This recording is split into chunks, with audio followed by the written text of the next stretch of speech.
კეცხოველის პროექტის და მდგრადი განვითარების მიზნების ფარგლებში. ჩვენი სკოლა ჩართულია სხვადასხვა საგანმანათლებლო, სოციალურ და ეკოლოგიურ პროექტებში.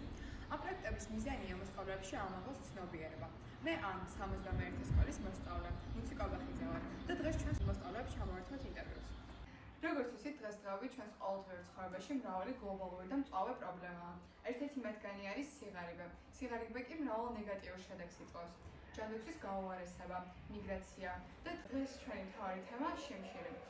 ქრისტინე, რომ გითხრა როგორია შიმშილის გეოგრაფია? მადლობა მიცი მოგესალმებით. როგორია შიმშილის გეოგრაფია? თანამედროვე სასურსათო პრობლემა არაერთგვაროვანია სხვადასხვა რეგიონში.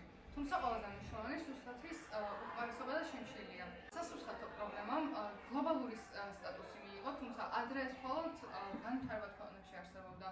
ასევე მნიშვნელოვანია, რომ მოსახლეობა იზრდება და საკვები პროდუქტის წარმოება პირიქით მცირდება, რაც მნიშვნელოვანი პრობლემაა დღესდღეობით. ამჟამინდელი შეფასებით მსოფლიოში 690 მილიონი ადამიანი, რაც მსოფლიოს 8.9%-ია, განიცდის შიმშილს. მაგრამ იმითი გითხრა მიზეზები განაპირობებს შიმშილს.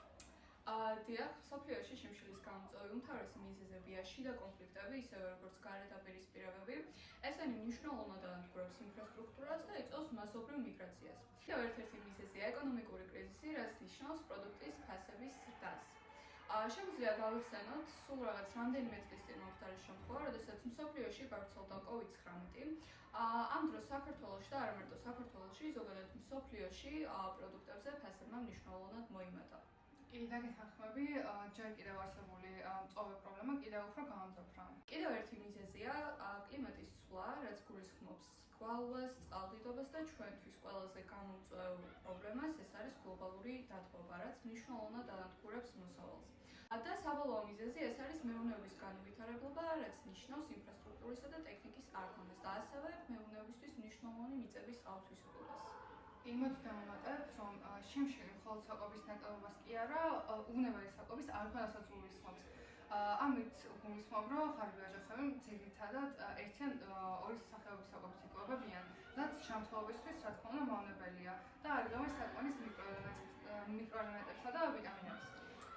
კი, სრულად გეთანხმებით ყველაფერში, მაგრამ ვფიქრობ, უფრო საინტერესო იქნება თუ რომელიმე ქვეყნების კონკრეტულ მაგალითებს გამოვიხილავთ. ქრისტინა, ამის ნათელი მაგალითი არის აფრიკა.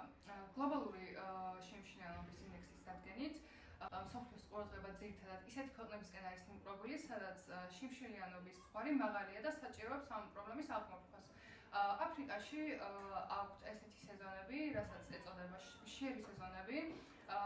კონტინენტებზე განიცდიან მწვავ საკვების უკმარისობას, რადგან მოსავალი უკვე აღებულია, თან მარაგიც იწურება და შემდეგი მოსავლის ადებამდე უკვე დიდი დრო არის დარჩენილი. ხო. ვფიქრობ, აფრიკის მაგალითი კარგად განვიხილავ ქრისტინე, მაგრამ უფრო საინტერესო იქნება ჩვენი ქვეყნის საქართველოს სტატისტიკა. მადლობა მიცი. საქართველოს შიმშილი არა საკვების ფიზიკური არარსებობით, არამედ ეკონომიკური ხელმოწყობით არის გამოწვეული. მოსახლეობის დაახლოებით 15-18% განიცდის საკვების ზომიერ ან მძიმე უკმარისობას, რაც ნიშნავს, რომ ყოველ ოჯახს არ აქვს ყოველთვის საშუალება სრულფასოვანი კვებისათვის. 6%-ზე მეტი ადამიანი რეგისტრირებული არის სოციალური შეწევების პროგრამაში, რომელთაც ყოველთვის უწევთ არჩევის გაკეთება კომუნალურ გადასახადებს საკვებსა და წამლებს შორის. ბოლო წლებში საკვებ პროდუქტებზე ფასების ზრდა პირად აღემატება საშუალო ხელფასების ზრდას და დაბალშემოსავლიანი ოჯახების ხელფასი დაახლოებით 50-60% მთლიანად საკვებში მიდის.